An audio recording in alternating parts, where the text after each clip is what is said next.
اشونوائی. آج میں نے دیکھا رات میں اس کو، کل بیان کر رہا تھا نا، میں نے کہا کہاں دیکھا، بہت دیر تو دیکھ رہا ہے اس کو، تب سوئے 3 بجے رات دیکھا، نشان لگا دیا انہیں. کل مانگا تھا نہیں لے آ سکے تھے. 3 سال 3 بجے الحمدللہ. بینائی اور شفائی. بڑھاپے میں 2 چیزوں کے اندر کمی زیادہ ہوتی ہے، بینائی میں یا شنوائی میں. جب شنوائی نہیں ہوتی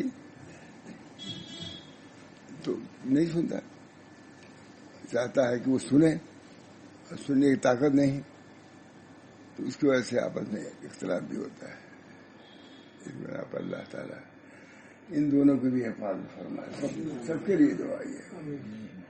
بڑھاپے میں بینائی میں بھی کمی آتی ہے، شنوائی میں بھی کمی آتی ہے. الحمدللہ نہ بینائی میں ہے نہ شنوائی میں. ہاں ہاں بالکل. ہاں گھر میں بھی ہماری کہتے تھے، ارے بغیر چشمے کے اخبار پڑھا تھا. اب بھی پڑھ لیتا. اللہ کا شکر ہے، اللہ کا شکر ہے. حضرت نے بھی بہت دعا کیا ہے، بہت دعا کیا. فرمایا کہ عصر بعد ہم سے پانی دم کر کے پی لیا کرو. ہاتھ میں تکلیف اب بھی ہے.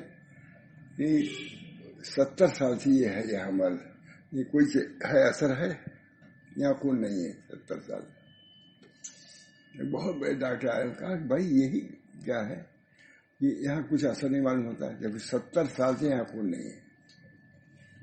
میں نے کہا اللہ تعالیٰ کا شکر ہے. حضرت نے پانی مہینوں پیا ہم نے، حالانکہ ان سے اثر بعد پانی تازہ دعا کرنا آسان نہیں تھا.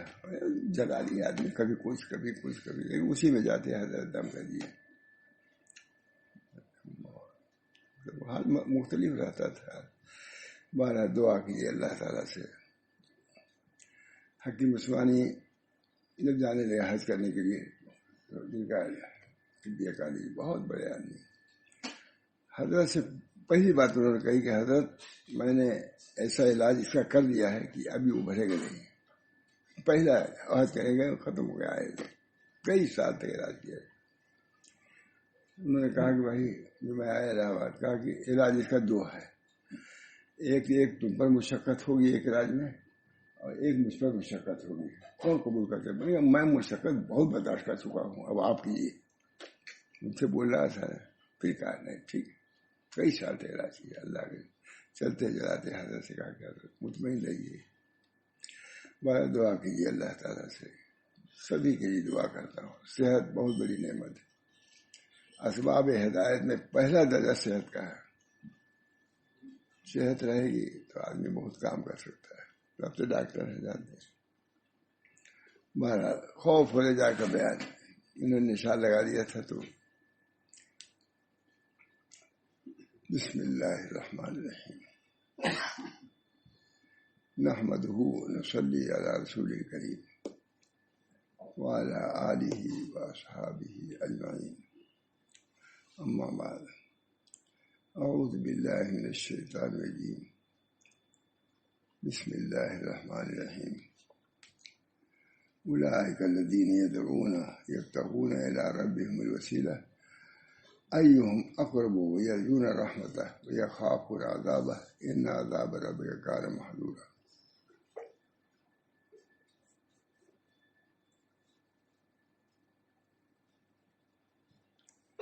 فرما رہے ہیں کہ وہ ہستیاں، شروع سے اس کے رب کے لیے لکھ رہے ہیں، وہ ہستیاں جن کو یہ لوگ اپنی حاجت روائی اور مشکل کشائی اور وسیلہ جوئی کے لیے پکارتے ہیں، وہ ان کے کیا کام آتے ہیں؟ وہ تو خود اپنے رب کے حضور پہنچنے کے لیے نیکیوں کے ذریعے قرب ڈھونڈتے ہی رہتے ہیں. ان کو یہ رب بنائے ہوئے ہیں، دیوی دیوتاؤں کو اور بزرگوں کو، اولیاء اللہ کو، وہ تو خود محتاج ہیں. فرما رہے ہیں کہ وہ ہستیاں جن کو یہ لوگ اپنی حاجت روائی اور مشکل کشائی اور وسیلہ جوئی کے لیے پکارتے ہیں، وہ ان کے کیا کام آتے ہیں؟ وہ تو خود اپنے رب کے حضور پہنچنے کے لیے نیکیوں کے ذریعے قرب ڈھونڈنے میں لگے رہتے ہیں کہ ہم نیکی زیادہ زیادہ کریں کہ اللہ تک پہنچے، اور تم ان کا ڈھونڈتے ہو۔ وہ جن اعمال کے قرب کے لیے ڈھونڈتے ہیں، تم کو بھی وہی اعمال اختیار کرنا چاہیے جب وہ خود محتاج ہیں اعمال خیر کے اللہ تعالیٰ سے پہنچنے کے لیے۔ تو ان تک پہنچنے کے لیے کیا کرو گے؟ تم بھی اصالتاً وسیلتاً نہیں، اصالتاً خدا تک پہنچو۔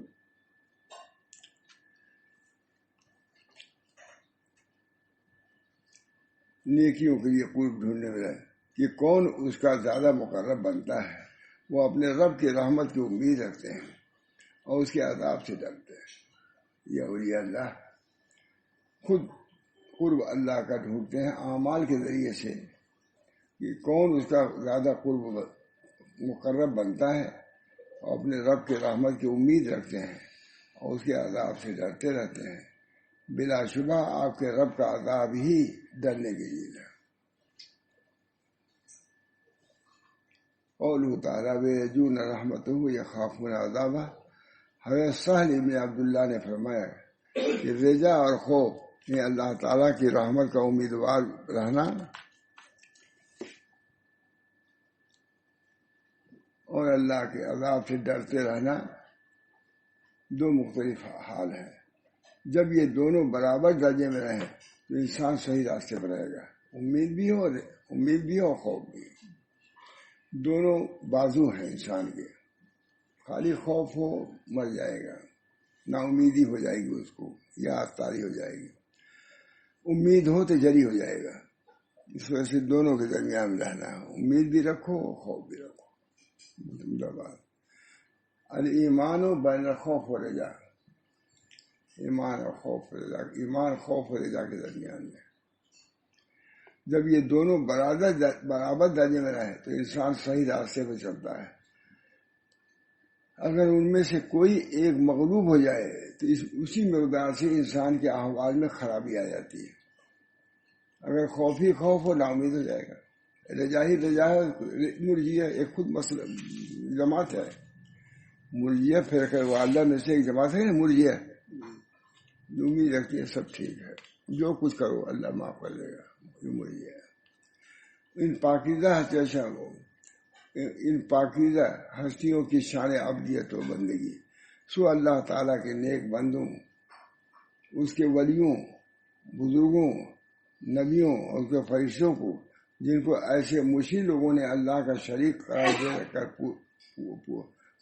پوجا ہے اور اب تک پوجتے پکارتے ہیں، ان کی اپنے شان عبدیت و بندگی اور انابت اور رجوع اللہ کا عالم یہ ہے کہ وہ اپنے رب کی رحمت کی امید رکھتے ہیں۔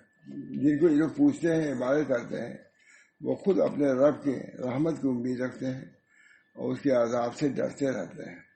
تو جب ان پاکیزہ ہستیوں کا اپنا حال یہ ہے تو پھر وہ تمہارے لیے حاجت روا اور مشکل کشا کیسے بن سکتے ہیں؟ ان کو کوئی اختیار نہیں، وہ اللہ کے بندے ہیں، اللہ کے اختیار میں ہیں۔ ان کو اختیار ایسا نہیں سپرد ہوا ہے کہ جو چاہیں کریں۔ دعا ہے، انابت ہے، امید ہے، دوسری بات ہے، مگر ان کو اختیار کلی نہیں ہے۔ پھر وہ تمہارے حاجت روا و مشکل کشا کیسے بن سکتے ہیں؟ خوف و رجائی دو بنیادی تقاضے اور اہم مظہر ہیں عبادت و بندگی کے۔ امید و رجا سے کہتے ہیں خوف و رجا دو بنیادی تقاضے اور اہم مظہر ہیں عبادت و بندگی کے۔ امید و رجا سے عبادات کی کثرت نصیب ہوتی ہے، امید و رجا سے عبادات کی کثرت نصیب ہوتی ہے، اور خوف سے معاصی اور ذنوب سے حفاظت ہوتی ہے۔ امید ہے جنت کی، آدمی اعمال زیادہ کرے گا۔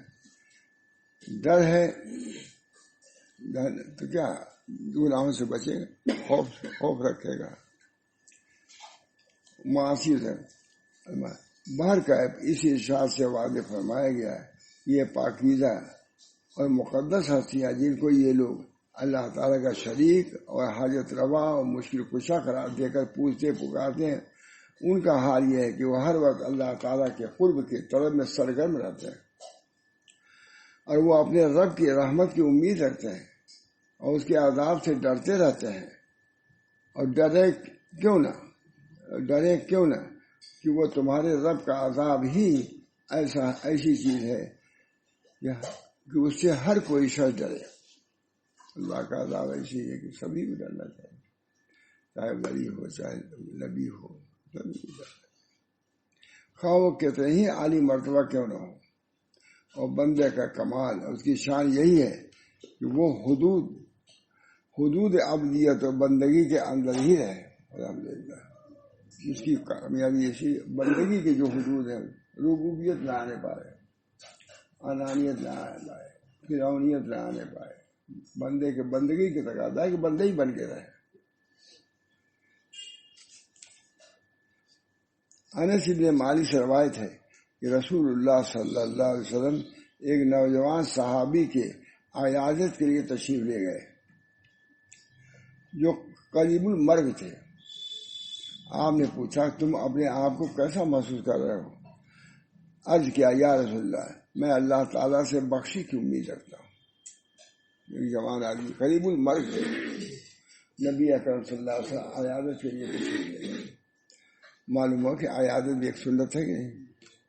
کہتے ہیں بات لکھا ہے علامہ شارانی نے کہ بعض ہمارے مشائخ میں سے وہ ہیں جو کہتے ہیں کہ ہماری عادت نہیں ہے کہ ہم عیادت کریں، پر میں تمہاری عادت سنت کے خلاف ہی اصلاح کرو گی. مشائخ سے کہا تمہاری عادت سنت کے خلاف. سنت یہ کہ حضور صلی اللہ علیہ وسلم تشریف لے گئے، آپ کہتے ہیں ہماری عادت نہیں. تمہاری عادت کون پوچھتا ہے؟ تمہاری عادت وہی معتبر ہے جو حضور کے سنت کے مطابق ہے. کچھ ہندا کو ہے. اللہ تعالی ہم سب لوگوں کو نبی اکرم صلی اللہ علیہ وسلم کی سنت، ان سنتوں پر بھی عمل کی توفیق بخشے. میں تو جانے لگا ناملی نعمان امامت کرتے، بہت گلی در گلی ہے وہ جگہ ہے بہت. میں جانے لگا، میں نے کہا کہاں جا رہے ہیں؟ ماموں میں ہوتا ہے. میں نے کہا عیادت کے لیے جا رہا ہوں فلاں جگہ. کہا میں بھی چلوں گا، جبکہ اس وقت وہ 90 سال کے ہو گئے تھے اور میں تو کم عمر تھا. رکشا اس وقت کی موٹر اٹھ رہی تھی، رکشا پر مطلب اتنی گلی اتنی نالیاں گئے. فرمایا کہ میں بھی چلوں گا. بہت شوق تھا. کوئی عالم آتا تھا تو میں خود جاتے تھے ملنے کے لیے. عالم فلاں مجھے بولے فلاں جانا ہے، میں خود جاتے تھا. یہ بزرگوں کی سیرت یہی ہے، سنت کے مطابق یہ سیرت ہے، صحیح سیرت یہی ہے. کہتے ہیں جو قریب المرگ تھے، آپ نے پوچھا تم اپنے آپ کو کیسا محسوس کر رہے ہو؟ عرض کیا یا رسول اللہ میں اللہ سے بخشش کی امید رکھتا ہوں اور اپنے گناہوں کی وجہ سے خوف محسوس کر رہا ہوں. نبی صلی اللہ علیہ وسلم رسول اللہ صلی اللہ علیہ وسلم فرمایا کسی مومن کے قلب میں اس جیسے موت جیسے مواقع میں خوف اور رضا کی کیفیت جمع نہیں ہوتی ہے مگر کہ اللہ تعالیٰ عطا کر دیتا ہے. دونوں صفت جمع ہو یہ صحیح معنی میں مومن کا خوف، مومن کا قلب ہے. کہتے ہیں فرمایا کسی مومن کے قلب میں اس جیسے یعنی موت جیسے مواقع میں خوف اور رضا کی کیفیت جمع نہیں ہوتی ہے مگر کہ اللہ تعالیٰ عطا کر دیتا ہے. وہ چیز جن کی وہ امید لگائے ہوئے ہے اور اس چیز سے معمون کر دیتا ہے، جس سے وہ خوف محسوس کر رہا ہے اسے بے خوف کر دیتا ہے. امید بھی ہے اور خوف بھی ہے. جس مومن تو اللہ تعالیٰ امید والی چیز کو اس کو دے دیتے ہیں اور خوف والی چیز کو اس کو ہٹا سکتے ہیں. بالکل نہیں حدیث شاید حضور نبی کریم صلی اللہ علیہ وسلم سے مروی ہے کہ آپ نے فرمایا اللہ تعالیٰ نے ایک فرشتہ پیدا کیا ہے، اس کا ایک بازو مشرق میں ہے اور دوسرا بازو مغرب میں ہے. اس کا سر عرش کے نیچے ہے، دونوں پاؤں ساتوں زمین تلے ہیں. زمین پر آباد مخلوق کے برابر اس کے پر ہیں. میری امت میں سے کوئی مرد یا عورت جب مجھ پر درود بھیجتا ہے تو اللہ تعالیٰ اسے حکم دیتا ہے کہ وہ عرش کے تلے واقع بحر نور میں غوطہ لگائے. وہ غوطہ زن ہوتا ہے، پھر باہر نکل آ کر اپنے بازو جھاڑتا ہے تو اس کے پروں میں سے قطرے گرتے ہیں اور اللہ تعالیٰ قطروں سے ایک فرشتہ پیدا کرتا ہے جو اس کے لیے قیامت تک دعائے بخشی مانگتا ہے. مکاشفت کرو ایک پھر پڑھ لیجیے گا. ایک حکیم کا قول ہے کہ بدن کی سلامتی کم کھانے میں ہے اور روح کی سلامتی محتاجوں کی کمی میں، سلامتی گناہوں کی کمی میں۔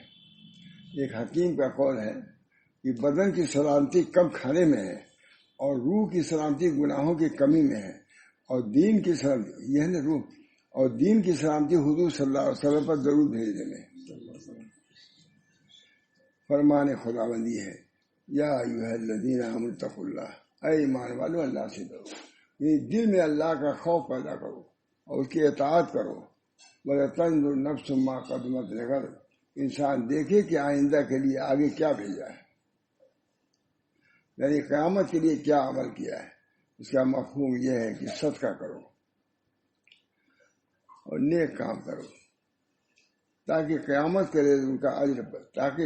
کے دن اس کا اجر پاؤ۔ اللہ تعالیٰ سے ڈرتے رہو، اللہ تعالیٰ تمہاری ہر نیک و بد بات کو جانتا ہے۔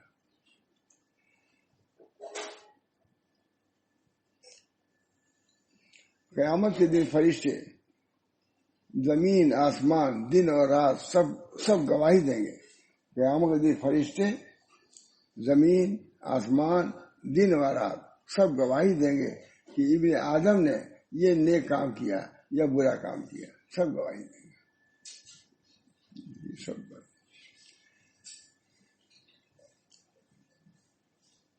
اطاعت کی یا نافرمانی کی، بلکہ انسان کے لیے اس کے اعضاء بھی اس کے خلاف گواہی دیں گے۔ ایماندار اور زاہد انسان کے حق میں زمین گواہی دے گی، چنانچہ زمین یہ کہے گی کہ اس نے میری پشت پر نماز پڑھی ہے، یہ گواہی دے گی۔ ہم حضرت گئے، میں نے کیسے گئے، اسٹیشن گئے، بڑے اسٹیشن پر، فرمایا کہ آؤ دور کا نماز پڑھ کے جائے، ہاں یہ گواہی دے گا۔ بہت سے ہمارے ساتھ واقعات حضرت بہت ہے، اور کسی کے ساتھ اتنا ساتھی نہیں رہتا تھا کسی کا، تو 5-6 گھنٹے کے لیے الگ ہوتے تھے 11 بجے رات سے، بلکہ تہجد وہ بھی بلاتے تھے 11 سال۔ یہ مجھے بہت پسند ہے، یاد ہے مجھ کو، گئے تھے، یہی وقت تھا اسٹیشن پر۔ اب کسی کو لینے گئے تھے، دینے گئے، آیا نہیں، کیا ہوا، اسٹیشن پر فرمایا کہ آؤ پڑھ لیا جائے 2 رکعت، یہ گواہی دے گا، اسٹیشن گواہی دے گا، پلیٹ فارم گواہی دے گا۔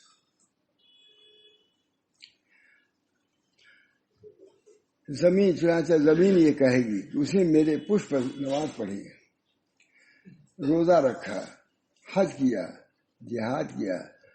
اب ایماندار اور زاہد آدمی خوش ہوگا، ایماندار جب یہ سنے گا کہ یہ سب ہو رہا ہے۔ کافر اور نافرمان کے خلاف گواہی، کافر اور نافرمان کے خلاف گواہی، یہی زمین اس کے لیے گواہی دے گی، اس کے اعمال صالحہ کی، اور وہی زمین کافر اور نافرمان کے خلاف گواہی دے گی۔ چنانچہ زمین یہ کہے گی اس نے میری پشت پر شرک کیا،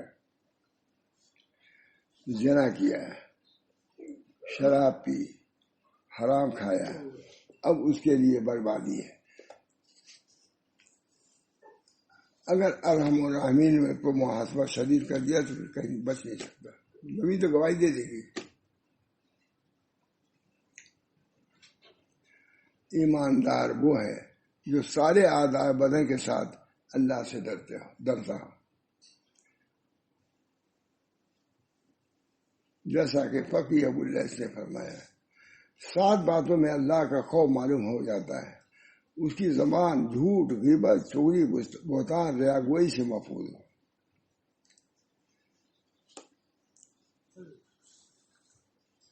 اور ذکر اللہ، تلاوت قرآن مجید، علوم دینی کرنے میں مصروف رہے، اس کی زبان جھوٹ، غیبت، چغلی، بہتان اور ریا گوئی سے محفوظ ہو۔ اور ذکر اللہ، تلاوت کلام مجید، علوم دینی حاصل کرنے میں مصروف ہو۔ اس کے دل سے عداوت، بہتان اور مسلمان بھائیوں کا حسد نکل جائے، اس لیے کہ حسد نیکیوں کو کھا جاتا ہے، جیسا کہ خود نبی اکرم صلی اللہ علیہ وسلم نے ارشاد فرمایا، الحسد یاکل الحسنات کما تاکل النار الحطب، حسد نیکیوں کو کھا جاتا ہے جیسے آگ لکڑیوں کو کھا جاتی ہے۔ آگاہ رہیے کہ حسد دل کے بدترین امراض میں سے ہے. آگاہ رہیے کہ حسد دل کے بدترین امراض میں سے ایک مرض ہے، اور امراض دل کا علاج صرف علم و عمل کے ساتھ ہی ہو سکتا ہے. صحیح علم ہو دین کا اور عمل، تب علاج ہوگا. یہ ڈاکٹروں سے نہیں ہوگا، تو بڑھا دیں گے.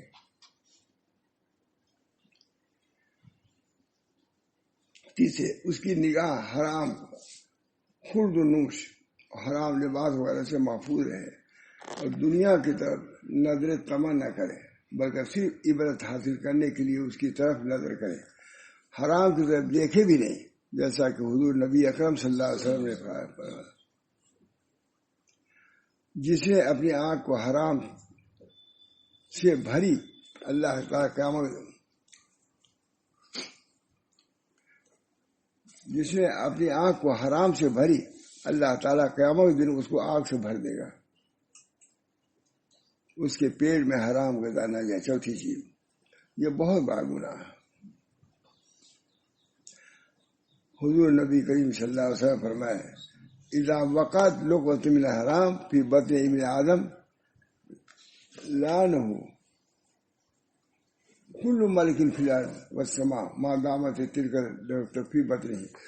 بہت بنی آدم کے پیٹ میں جو حرام کا لقمہ پڑا تو زمین و آسمان کا فرشتہ اس پر لعنت کرے گا جب تک کہ وہ لقمہ اس کے پیٹ میں رہے گا. بتائیے، اگر اسی حالت میں مر گیا تو اس کا ٹھکانہ جہنم ہوگا. اس وجہ سے بہت سے مشائخ دعوتوں میں نہیں جاتے. بہت سے مشائخ عام محمد رمضان تو کبھی شاید گئے ہی نہیں. کھایا تو میرا خیال ہے ہی نہیں. لڑکی اپنی لڑکیوں کا بھی کھانا نہیں کھایا حضرت نے، مجبوراً برات و رات آئی رہے، کبھی نہیں کھایا. بہت اہتمام مولانا، واقعی دیکھا، ساتھ رہا ہوں.